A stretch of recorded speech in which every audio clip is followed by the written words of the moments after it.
ça fait des mois, je rappelle, que la population artistique ne bosse plus, donc ne vit plus. Et rappelons-nous, moi, les premiers temps, il n'y a que les artistes qui sont allés au front, à part les médecins, pour sensibiliser de leur propre poche, pour arrêter leurs activités. Pourquoi? Pour sauver le peuple. Aujourd'hui, on nous dit sauver, protecteur des arts, le président. J'ai envie de lui dire, Monsieur le Président, vous êtes en train de tuer la population artistique et le peuple.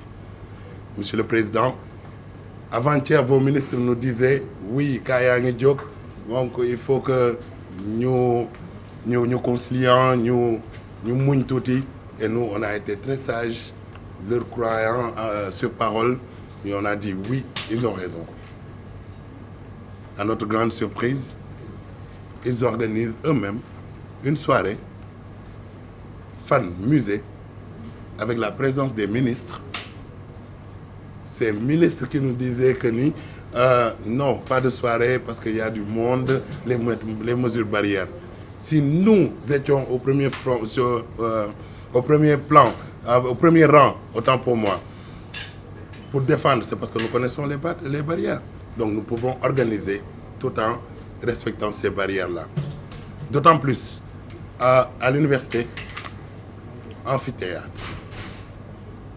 plus de 2000 étudiants devant un professeur. À Sorano, il fait juste 1200 places. Et encore, on peut aller jusqu'à 500 places pour respecter les mesures de barrière. Non, le virus va se propager là-bas, pas à l'amphithéâtre. Le virus va se propager au théâtre et dans les soirées, mais pas dans les bus. Le virus va se propager dans les spectacles et dans les festivals, au grand théâtre comme dans les centres culturels. Non, mais pas dans les manifestations religieuses. Je suis mourite, mais Magal Touba Fiwon. Gamou. Là, tout le monde, comme un mensonge national, le virus est sorti du pays. Aujourd'hui, il est revenu. Pourquoi? Et dans les soirées, peut-être le virus dina gën a propager. Peut-être ce que tama mooy dundal virus. Non, parce que on ne joue pas. Aujourd'hui, les artistes ne jouent pas, les comédiens ne jouent pas, les artistes plasticiens defatuñu une exposition. Pourquoi? Parce que oui, ça se propage. Alors, je suis désolé. Et je vous rappelle juste, Monsieur le Président, protecteur des arts, que nous sommes restés pendant des mois sans travailler et vous nous demandez de rester encore des mois sans travailler tout en laissant tous les autres secteurs travailler. De quoi on va vivre? De quoi nos familles vont vivre?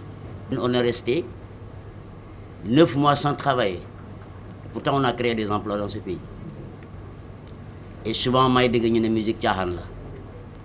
Et j'ai répondu aux gens, pour des musiques tchahan là, Youssou Ndour du tchahan be am télévision. Youssou Ndour du tchahan be am radio. Youssou Ndour du tchahan be am journal. Moi, employer des gens, ils ont des diplômes. Il faut qu'on revoie cette copie-là de dire que musique tchahan là. Non. Je suis désolé. Et j'ai tout le temps dit, dès le départ encore, que le Covid, on peut le soigner. Mais la faim, qu'elle doit soigner.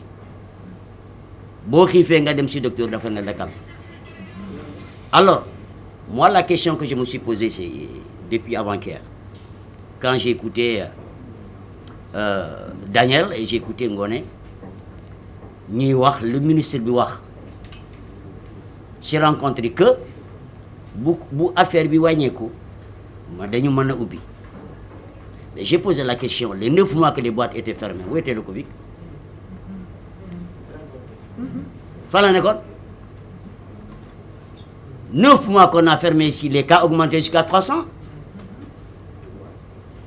Est-ce que le ministre ne se rappelle pas de ça? Ou il n'était pas là? Parce que Waktamit, man nga wax sans nga offenser nit. Mais quand tu es dans tes droits, da ngay wax man sama nature mo mel ni non. Motax mané si j'étais là-bas man dañ may tej si réunion bobu. Parce que dina regarder le ministre en face nek fan nga nekkon buñu tejjon fi boîte yi 9 mois et les cas augmentés.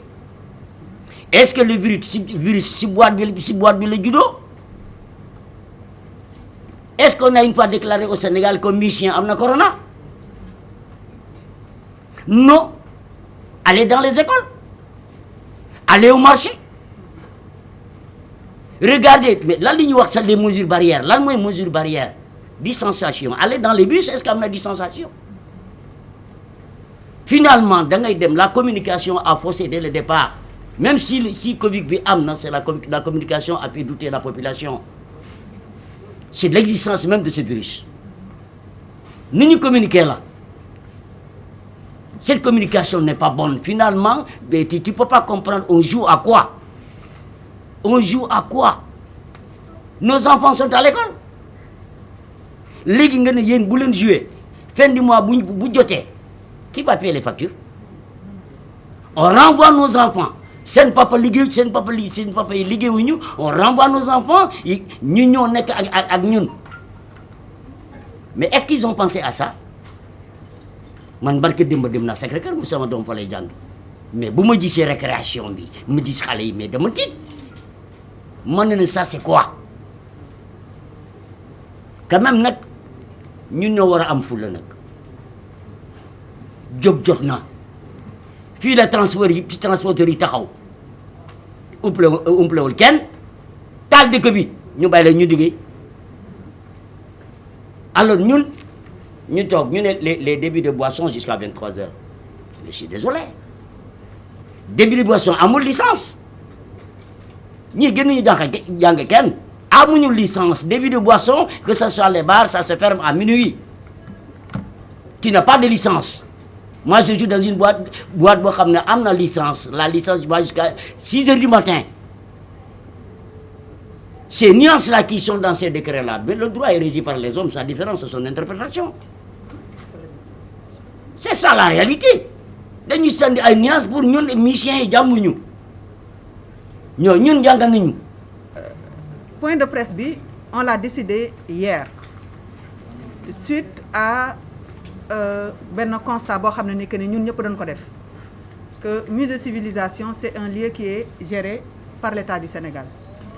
Et il y a des activités yoo xam ne que ne dañ ko fay tenir muy ay activités yoo xam ne que ne ay spectacle la démb ñun bizarrement fan yi yëpp ñoo nekkoon en négociation avec l'État bi ñu mujjee dem Daniel wax na ko tout à l'heure on nous a dit que ne déjà seen moteur di maladie bi dafa yokku ñu comprendre ko xaar leen tuuti ñu xool évolution yi bu wàccee ñu ubbi ok on a été très sage ñu dégg pour rek être parce que on est des patriotes. Le sitting également on nous a dit que ne délai bi ngeen ko dégg kii vous n'avez pas respecté les délais on nous a dit également que ne mënu leen tenir le sitting bi parce que dafa am interdiction pour les rassemblements.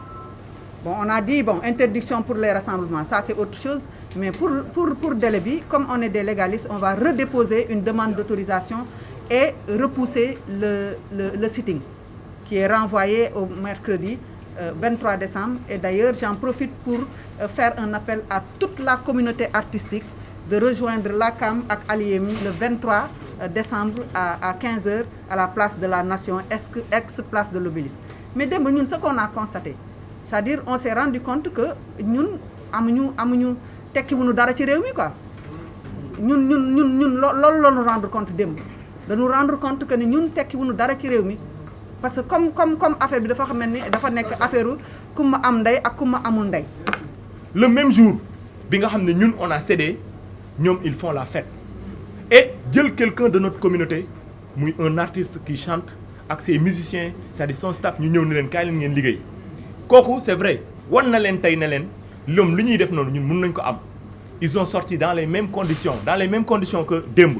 Ils ont sorti dans les mêmes conditions que démb Pape Cheikh qui jouait au Pullman ñu ne ko arrêteel pourtant nit ñi toog leen ngeen lekk ça c'était même pas dafa rafetul ci gis-gis après le même jour démb ñoom ñu jël orchestre di ko jëloo ba pare di fecc def seen ay fête def seen affaire si ça c'était pas sorti dans les médias ça allait passer non aujourd'hui on dit non bu catégorique dëgg la ñun xam nañ ne bii passé déposer nit ñu wax ñu délai on a respecté bii pas ñun xam nañ ne bu ñu déposé rassemblement bi la ñuy wax comme ñoom ñoo mën a rassembler wu ñoom ñu nekk waa état ñoom mën a rassembler wu def la fête ñun du ñu rassembler wu dem liggéey et puis xam nga lan lañ juum ñoom dañu ñëw di def la fête Cheikh Lo moom da doon liggéey si parce que moom liggéeyam joué la loolu ñoom ñu tere ñu ko ñun ñiy toog tey ñu fi toog ñoom ñu tere ñu ko ba pare beneen affaire bu doy waar ñun ñi nekk fii ñëpp on est des entrepreneurs qui sont aidés ni par les banques pourtant ay structures formelles lañ yor on a du mal à avoir du crédit parce que ils ne nous respectent pas le secteur on prend nos propres moyens moom la ñuy investir sur nos producteurs. léegi yooyu yëpp jeunes yooyu di ko def gëm dëkk bi gëm ne fii war nañ fi mën a tekki ñu ne leen yéen doon leen liggéey ba pare personne ne nous défend personne le ministère anamu. Zéro. Non, ça ana les députés. Le ministre de la Culture. Zéro. Qui était avec nous quand on nous disait di ñu ñaan nañu bàyyi leen. Très sincèrement, on est vraiment désolé. Mais mercredi, Inch'Allah, on sera à la place de l'Obélisque. Xam nañ ne dinañ ñu xaar, mais ñun on sera là-bas parce qu'il faut qu'on travaille. Il faut qu'on travaille. Le même jour bi nga xam ne ñun on a cédé, ñoom ils font la fête. Et jël quelqu'un de notre communauté muy un artiste qui chante ak ses musiciens c'est-à-dire son staff ñu ñëw ne leen kaay leen ngeen liggéey kooku c'est vrai wan na leen tey ne leen ñoom li ñuy def noonu ñun mën nañ ko am ils ont sorti dans les mêmes conditions que démb ils ont sorti dans les mêmes conditions que démb Pape Cheikh qui jouait au Pullman ñu ne ko arrêteel pourtant nit ñi toog leen ngeen lekk ça c'était même pas dafa rafetul ci gis-gis après le même jour démb ñoom ñu jël orchestre di ko jëloo ba pare di fecc di def seen ay fête di def seen affaire si ça c'était pas sorti dans les médias ça allait passer non aujourd'hui on dit non non bu catégorique dëgg la ñun xam nañ ne bii passé déposé nañ ñu wax ñu délai on a respecté bii pas ñun xam nañ ne bu ñu déposé rassemblement bi la ñuy wax comme ñoom ñoo mën a rassembler wu ñoom ñu nekk waa état ñoom mën a rassembler wu def la fête ñun du ñu rassembler wu dem liggéey et puis xam nga lan lañ juum ñoom dañu ñëw di def la fête Cheikh Lo moom da doon liggéey si parce que moom liggéeyam joué la